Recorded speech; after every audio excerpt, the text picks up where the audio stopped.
at 6C, just after 8 o'clock this morning, after flying all week. You may have remembered, if you were on last week, I took Eric's lead and I flew to Kona, to the Big Island, for a little R&R, and had a great time. I've never been to the Big Island, and had a fun experiences on the airplane. I'm going to talk about that a little bit tonight. And beyond that, we got some other things. We had our, we're going to talk about our grand prize winner for our second book launch, the paperback, which is out. In case you didn't know, you can now get Cliff Takeoff, or the How to Overcome Fear of Flying, in paperback, off of Amazon and wherever books are sold. So we had another sweepstakes, and we had our big winner. We'll talk about that in a minute. We're going to talk briefly about the 201. It's filling up. If you want to get in on the class, please go over there and sign up as soon as possible. And still, I think the fares are still down below around $125 each way. So $250 round trip for the flight on Southwest if you want to fly with us that day. But you don't have to fly, just come down to the class there. We'll talk about that in a little more detail here. We got our news roundup. We got an incident that happened out there, and then we'll close with the upcoming 201 class in Phoenix coming up just a little bit out there. So if you are afraid to fly, or you know somebody's afraid to fly, this is the place for you. Joining me tonight, as always, Captain Eric there with his glorious Fearless Flight baseball cap on. Hey, Eric. And Dieter Stoudinger up in Toronto. Dieter is put all the technical stuff together. And Elaine, who's monitoring intensely monitoring our chat there to get any responses. That with bated breath, yes. Bated breath, that's what I was looking for anybody who might have questions tonight. Remember, this is for you, or people who are afraid to fly, or anybody who's interested in aviation and just likes to hang out here with us. And our goal is to help you change the way you think about flying. And the best way to do that is join us every week for this show. And also like us on our Facebook page. If you join our Facebook page, you will get notifications every week to the show when we are live, or any other time we're live for that matter. And last but not least, if you haven't, please consider going over to our Facebook private group, Fearless Flight Birds of a Feather, where we have a growing membership there. And we're gonna be launching some other programs here in the next couple of weeks or so.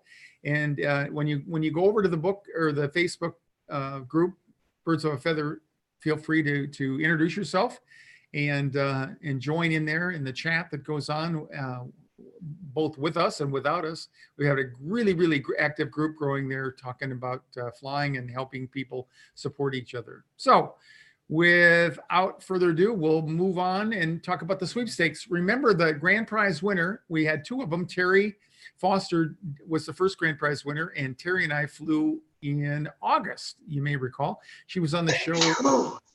Bless you. She was on the show a couple of weeks after that. Quick enough. There you go.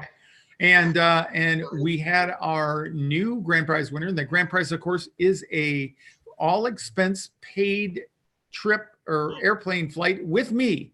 So wherever you live, somewhere in the United States, and we don't know where our grand prize winner. Yeah, we actually don't know yet. Where? No. And Dieter's gonna go over the details of that and announce. We're not gonna announce all the other winners, but he's just gonna go over all of that. So yeah, we just wanted to make sure that we acknowledged everybody, right? Because right. One of the big things about the sweepstakes was helping the book How to Overcome Fear of Flying to become an international #1 best-selling book, and that was only possible with your help. I hope you entered, and if you're one of the 28 winners of this sweepstakes, then you have already received an email. So please make sure that you check your email. But Thomas Fisher, and we don't know really anything about Thomas, because it seems like he's somebody who entered through somebody else who shared the sweepstakes online. So that's really cool, and we're really excited. So hopefully, Thomas, if you're watching, make sure you comment. And more importantly, if you are watching and you did win, make sure you put that in the comments, because that'd be really cool. We gave away our Fearless Flight kit. We gave away 6 months, 12 months membership access to our Fearless Flight membership site. And we also gave away 10 audiobooks of our turbulence and takeoff guides. So lots of goodies already being passed out to the winners. And with that, I think we're just gonna keep on moving on. Okay. Do you want me to pull up the poll question for tonight? Yeah. Well, just want to say a quick shout out again about the 201 in LA.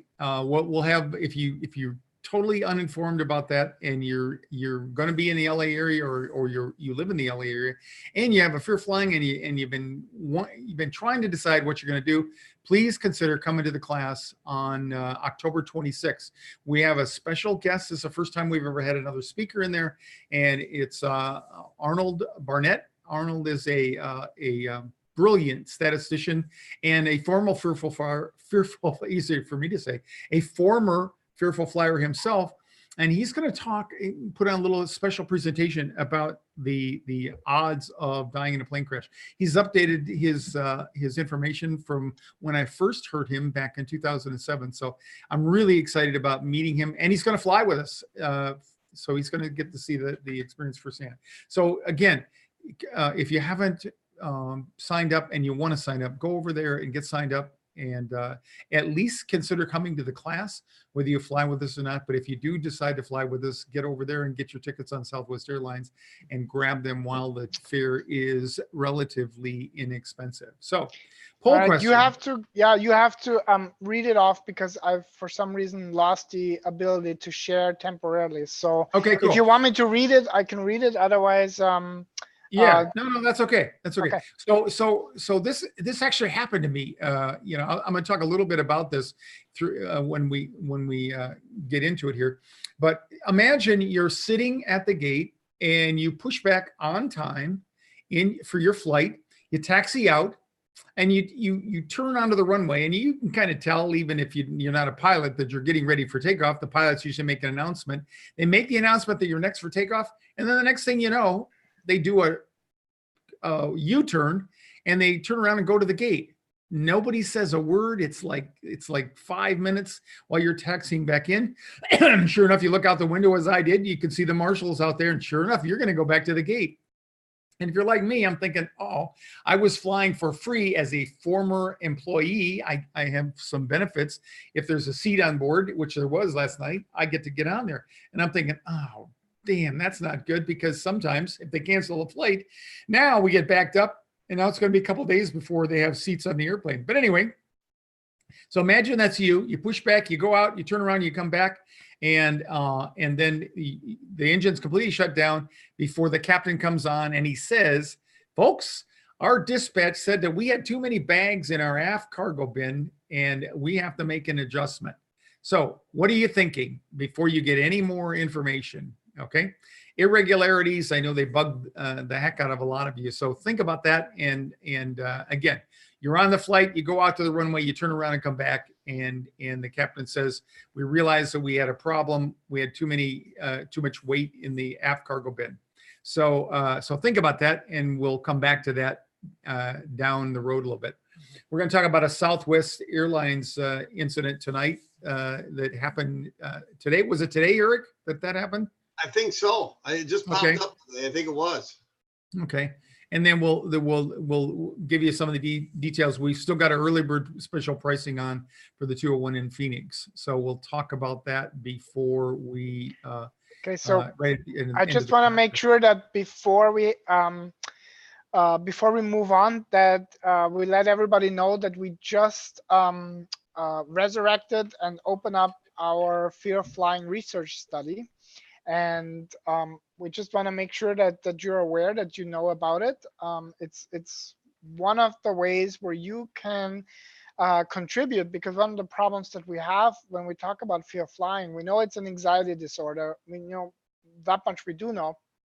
But what beyond is really like data that could help either airlines or mental health professionals or people in customer service to be more supportive of fearful flyers and be more supportive of you. This kind of data that we're compiling will really help us to speak to different players in the aviation industry, and with your help, with your participation, we really can make a difference. And so if you haven't done it yet, look at the link on the screen right now, and I'll put also the link into the comments as well. And Ron, if you want to say anything about the survey. Yeah, we went Dieter kind of highlighted it. What I've always wanted to do, I've been doing this for 32 years, and I wanted to leverage the information that I've learned from people. And up until the time when I first did this survey in 2004, I really didn't have any hard data. I had a lot of anecdotal data from all of you that I've coached and worked with over the years, but I didn't have any hard data. And so this is it's got 30 questions, takes less than 10 minutes. According to the people that have done it, got lots of people taking it. So we'd like to get the numbers up really as quickly as we can, and then we'll put a report together. So you're going to get a direct copy of the report when we get done. But we're going to talk about that in upcoming shows on that. And we want to know things like demographics. Who are you? Where are you at? What's your age? Gender? Some things like that. And that's all optional, by the way. But the main things that we want to know, and it is anonymous, by the way. We want to know, what bothers you, and is it getting better, and when did you first notice it? How long did you wait before you started to get help? So lots of good data, and again, we want to leverage that into the airlines and see if we can't get them to acknowledge a little bit. So. The whole issue of fear of flying. Okay, so I'm gonna jump back into the poll question and talk a little bit about this, because this was a first-hand experience. I don't fly out there as much as I used to, so that's one of the reasons we got Eric here, because there have been some changes, and one of them we'll talk about tonight related to this to my experiences last night. But about a week ago, actually a week ago Monday, I launched out of Phoenix here, and it was interesting. And I actually purchased a ticket to go out there, made myself a paying passenger, because I wanted the perspective of what it's like without being an employee and people knowing that nobody recognized me. And it was interesting. And, it really reacquainted me with a lot of the issues that I hope I never take for granted, but they're obviously not as salient for me as they are for you all out there. And one of them is just the whole, the kind of the frenzy at the gate. We got airplanes. This is I flew on both ways on an A320 Neo, it's called, and a next generation. Eric, we talked about that. What's a Neo mean? That's upgraded version of the Airbus 321, and it has some system improvements that I couldn't speak to, but good set of long-range gas tanks and very high-power engines. So basically, it carries. Can it carry any more people than the 321s? I think physically it's almost the same physical size. Yeah. Just the power and the range is so much greater. So the modification is bigger engines, get a bigger, so they can essentially carry more fuel and go further. And Sure. and you need that in the Hawaii market, right? Because you got to go across the Pacific there. So yeah. Anyway, and Eric, we were joking. I was texting as I was sitting in the airplane. First of all, I got tagged. I've been carrying a bag for 30 years as a crew member, and they wouldn't let me carry it on and put it in the overhead bin. I couldn't believe it. It's part of the reasons why I bought a ticket. Anyway, so I got through that. Eric coached me through that and calmed me down. And I get on the airplane and I'm talking to Eric about this, and he highlighted me to the power of those engines. And I want to tell you, I was impressed. Holy cow! I've said here from time to time that the average time for takeoff is between 30 and 50 seconds. This sucker was off the ground in 24 seconds, and we were full of people, full of fuel, going to Hawaii. And I was really impressed, because Wow. there's some other airplanes that the other 321, sometimes you can't get to cruise altitude for a while, because it's too heavy. And I but heard anyways, they're it really was quiet. what's that? I've heard that the engines are really quiet too.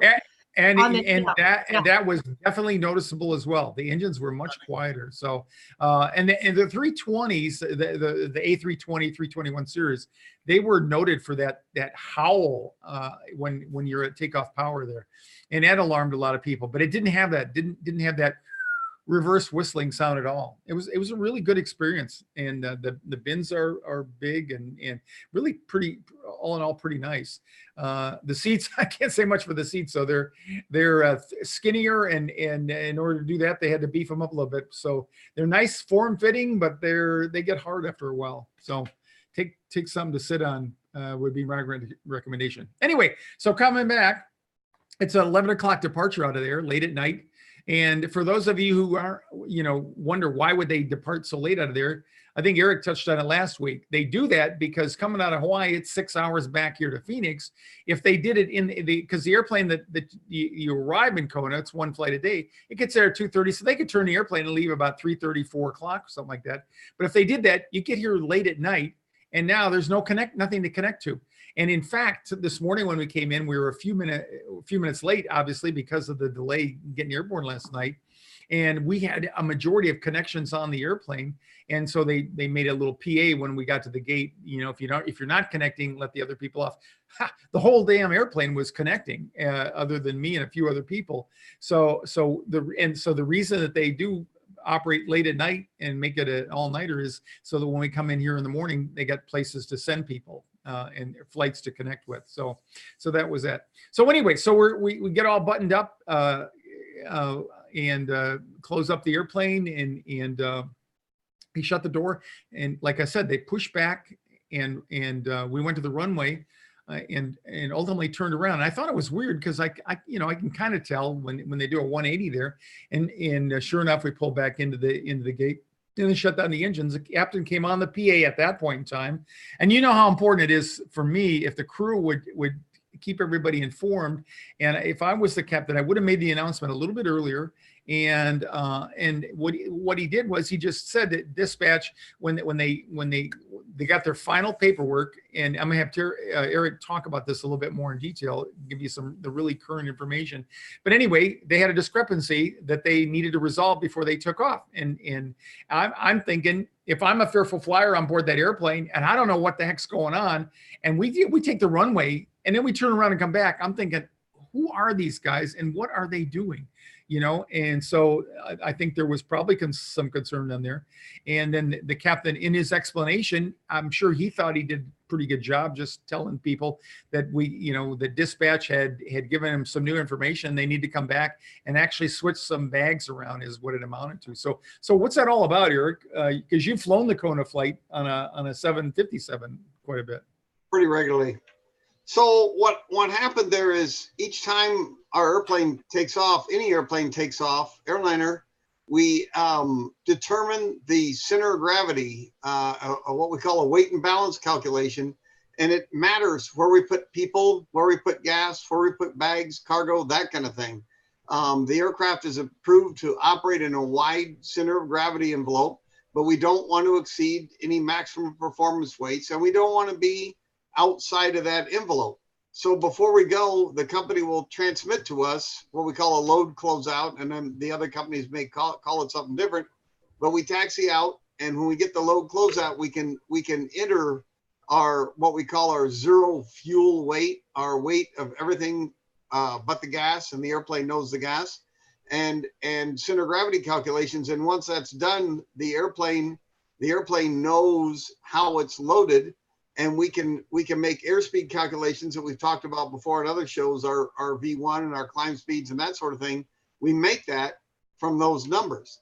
And if we don't have those numbers, we cannot accurately predict or enter that information. So, and we've always talked about checks and balances with you guys. We'll talk about that a little bit. If we did not take off, we talked about each pilot having a flow, things they do mentally, and then we have a checklist to back it up.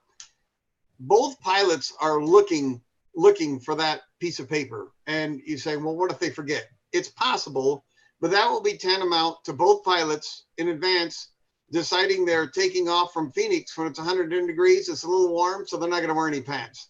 And they're going to my favorite imaginary airport, East Overshoe, Wisconsin, where it's never above 20 Fahrenheit. Well, that would be smart until they got about an hour into cruise, and especially before they got to East Overshoe, and especially before somebody filmed them on cell phone video. You're looking for that thing, and it's a habit. But ultimately, if for some reason it didn't occur to either pilot to look for this piece of paper, we have the checklist to back ourselves up with before we take off. And one of the call outs on that is our takeoff data and what we call our airspeed bugs, where we planned on our airspeed indicator to do certain things.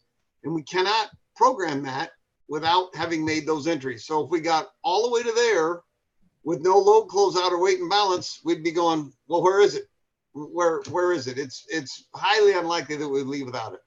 Ultimately, though, these airplanes have been flown far outside of the center of gravity envelope, forward and aft and overweight by test pilots, and would highly likely fly just fine. But for regulations, for safety, certification, everything else, we just don't do it. If that makes sense. So let's just real quick about center of gravity. What does that all mean? Okay, so here's an airplane, all right, and just talk about the people first. So you can imagine that, let's just say the center of gravity for a given, well, two things. Eric said we never take off over the maximum allowable weight. So that's one category. And then center of gravity means that we have to have the weight distributed accordingly to always make sure that it's not tail heavy or nose heavy, like a teeter-totter, okay? And why is that? Because if we have too much weight, like let's just imagine we had everybody scrunched into the back of the airplane, so we leave the front half empty. Now it's gonna be much heavier in the tail. And now in order to keep the nose from settling, always climbing up like that and then running out of energy and all that, we use the elevator back here that controls, with the airflow, it controls our ability to control the pitch. So if we have too much weight in the back, it'll wanna nose up. If we have too much weight in the front, it'll want to nose down. And so that's what Eric is talking about when he talks about keeping the center of gravity appropriate. Now, this is advanced center of gravity. So now you're going to look at the top view and whoops, and lose one of the wings. All right. And I hate that when it happens. So we have fuel in the fuselage, okay, and in the wings. So as you might imagine, as we burn fuel in flight, the center of gravity shifts a little bit because of the fuel burn. So we know from the time that we leave the gate there and get our final closeout, like Eric talked about, we know how much the airplane or where the center of gravity needs to be.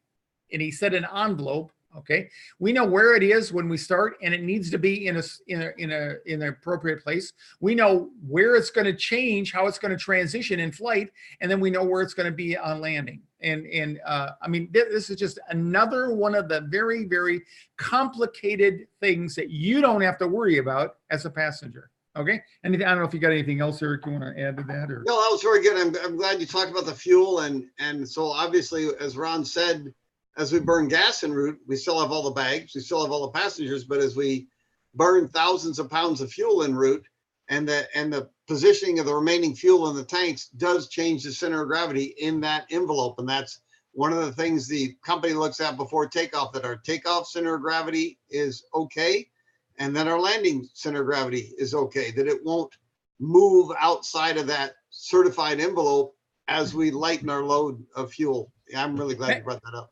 And how much fuel would you have just to burn? What's the burn from Hawaii either way? It's a little bit more going out than it's coming back. Going back, I'd probably burn in the high 40s, 40 something thousand pounds, 45,000 pounds. Okay. And going out could burn 50, 55 easily. Yeah. Going the other way. So that's a big chunk of weight there. So anyway, okay. So anyway, so that's what happened, and what it ended up doing is we literally pulled in the gate there. I saw them pull up a bag loader, and a couple of guys got up there, and they unloaded a bunch of bags from the aft cargo bin and put them in the front cargo bin right below where I was sitting, and we were on our way. And it was a good flight. I don't know if we got any questions or anybody popped in there with, hopefully that stimulated. Yeah, we do have a couple of comments to our poll question. I just put it up on the screen again. Elaine, do you want to jump in with some of the questions or comments, please?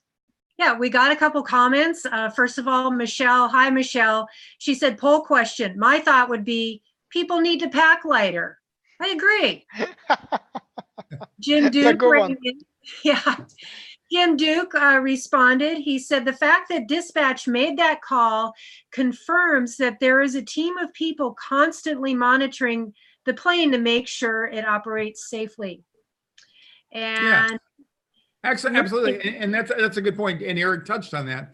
It's you know, it doesn't mean that number one, if we had taken off, you know, one of the things that has changed dramatically in the airline industry as a result of 9/11, beyond the security part, is a subset of that is we now know your bag. We know how much your bag weighs because we put it on a scale up there. So we have a better and more accurate count of bags. One of the positive sub benefits of that to you is we lose fewer bags in the airline industry than we ever did because we got to keep tabs on them. So that's one of the biggest benefits to this is we do know much more accurately now the weight. We used to do a lot of rounding and we were conservative about that.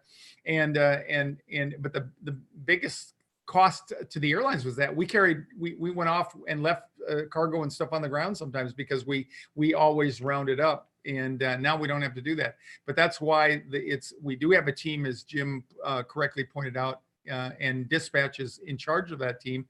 And they're the ones, when we do the final closeout, they're the ones that make sure and look at the numbers and make sure if there is a call like that. So anyway, okay, go ahead, Elaine. And then Lily Lorraine Adams. And Lily, I don't want to try and pronounce the rest of your last name because I'm pretty positive I'll butcher it. So my apologies. Poll question, my thoughts, why was this not dispatched sooner? What would have happened if the airplane was not dispatched sooner and the airplane took off? I would have felt less safe knowing that it was caught close to takeoff.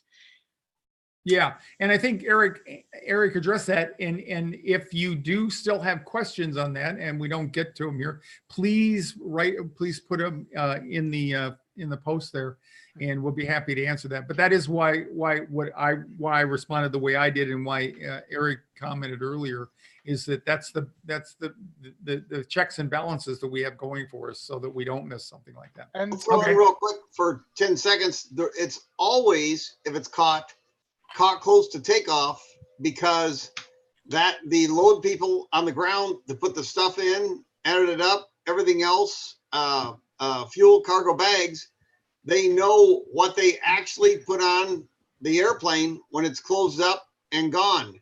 There's a plan, and then what actually happened. And what actually happened is always minutes before takeoff. So the catch will always come like that, minutes before takeoff. If you all knew what goes on in the operation, you'd be amazed that we ever leave on time. Because think about it, we can have a late arrival connecting flight. For example, let's just say that you were coming in on that same flight that I came in on this morning from Kona, and you were continuing on to Dallas Fort Worth, okay? And we were late. The people have to run literally to get to their gate and get on the airplane in time. What do you think about the bags? I can tell you what they do with the bags, because I sat at baggage claim waiting for about 40 minutes waiting for my bag. Why? Because they're going to do all the connecting bags first to get your bag to meet you on the flight. And so that's why the last minute, and we can taxi out because we know we're going to be on the ground anywhere from 5 to 15 minutes under normal circumstances. And during that time, they're updating the forms, and that's why we have a final closeout. So the fact that they didn't learn this until late, one of the problems is it's not a busy airport. We were the only airplane operating at 11 o'clock last night at the Kona airport. So there were no delays. We were close. I think we're close to the departure, and we took off to the north, I believe. So yeah. Yeah, so we basically taxied out, and we were at the end of the runway. So that's why it happened fast. And you know, I may have presented this as if the crew was like, you know, like it was a faux pas. But I think more, it would be fair to say that when they planned on getting their closeout before they got to the runway, they just didn't know that that was going to be the conclusion and they would have to go back. So rather than focus on oh my God, what would have happened if they hadn't caught it, focus on the fact that that's the system and the way it operates. And the only thing that happened is they had an unexpected outcome to that. Either they added more bags later and somebody didn't get the word and put them in the wrong bin, so that when they got the final numbers, it affected the center of gravity, but did not affect the weight of the airplane, because we had plenty of weight room to go. They just had to move some bags from the back to the front. And again, prior to 9/11, we didn't know a lot about this. We just flew, because when they test the airplane and certify it, they fly it, you know, and they evaluate where can the center of gravity be, and when it's at the extremes, how does it operate and all that. Okay, so there's also a good point that our resident flight attendant Diane brought up, and she said that's also the reason why they not always can accommodate passengers wanting to switch seats as well. So the center of gravity issue is, I guess, really down to a science and having an understanding if everybody sat on the left side of the plane, or, you know. Yeah, so, left and right, not so much, but fore and aft. And we've had people over the years that will say, hey, I was on this flight and they ask us to move, where is it usually? From the back to the front, right here? It's usually. Generally, that's how it works out, yeah. Yeah. And so when they do that, you'll notice that it was an empty airplane, basically. So they had a lot of seats, and by virtue of people sitting meant more people sitting in the tail. So that's when you have to move people. And again, I've had people say, are you kidding me? They had 3 of us and they asked us to move, you know, like 6 rows up like that. Oh my God. And then now you're thinking, if it's that critical, I'm not going to fly. No, it's because that's the way it is. And when we have the numbers, you can't ignore it, because that's the way the system's designed.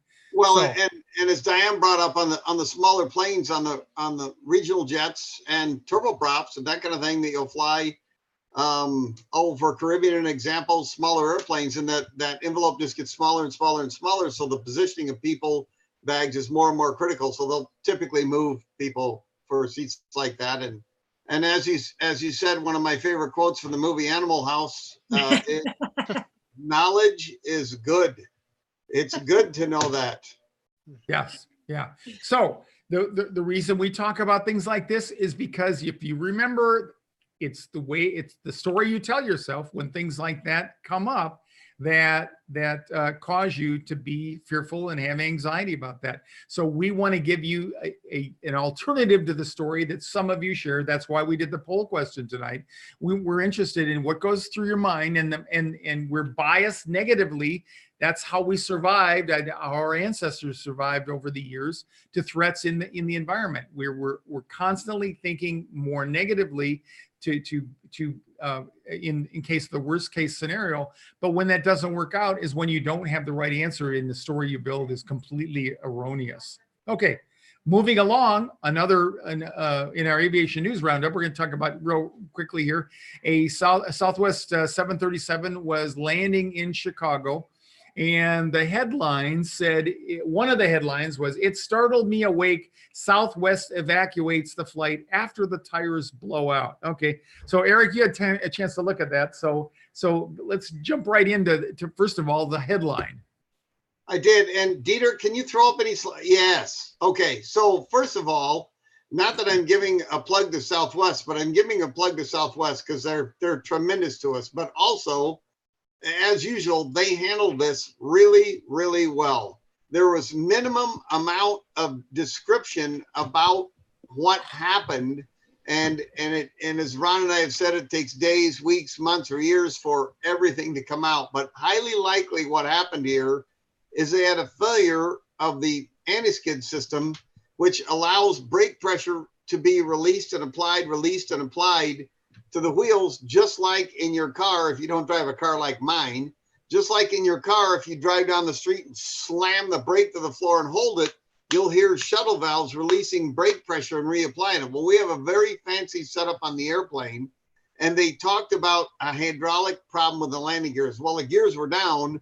So the problem probably was with the anti-skid. And when they did that, then the pilots had to manually meter brake pressure, which is real difficult. And they would have picked probably that Midway last to be trying to do that if they had to stop. What happens is when you do that, you can't sense when to release the brake pressure, but they did it very smoothly, stayed in the center line of the runway, but in the process popped one or more tires. Or what happens is when you apply a lot of braking pressure, it builds a lot of heat. And where does the heat go? From the brakes into the tires. And they have fusible plugs in the tires that will blow out to keep the tire from exploding if it absorbs too much heat. So say a little bit about the fusible plug, Eric. Oh, I'm sorry about that. So the tires, what I'm talking about in the tires has a plug. If the tire exceeds a maximum pressure, which it might by having a very high temperature, the plug will blow out, allowing the tire to deflate, which is much preferable than having the tire explode from an overpressure, because that can kill people on the ground. So these guys handled this perfectly, and they may have overheated the tires and had plugs go out, or may have popped one or more braking. However, they did it perfectly, as the pastor said, without swerving anything else, and were able to stop. This was not where it says evacuate, an emergency evacuation. People got off the airplane with that air stair there. They just didn't get off at the gate.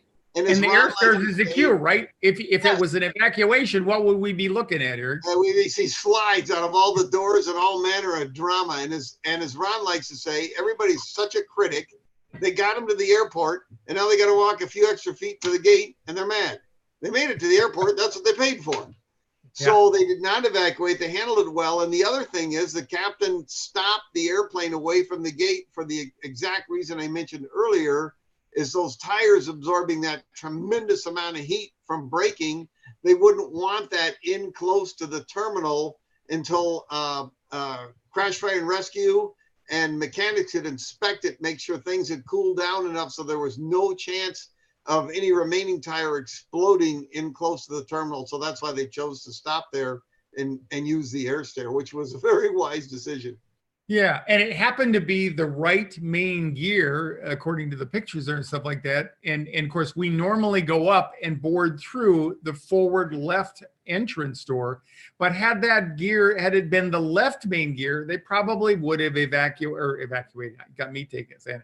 They would have exited the airplane from one of the other stairs on the other side of the airplane, or the other doors there. So again, it's safety. We're safety conscious to the nth degree. And so here's another example. If you had just read the newspaper headline, Southwest evacuates, you would have thought emergency, you would have thought people at risk, and you would have said, what if I had been on that airplane? Because that's what your brain does. So keep it.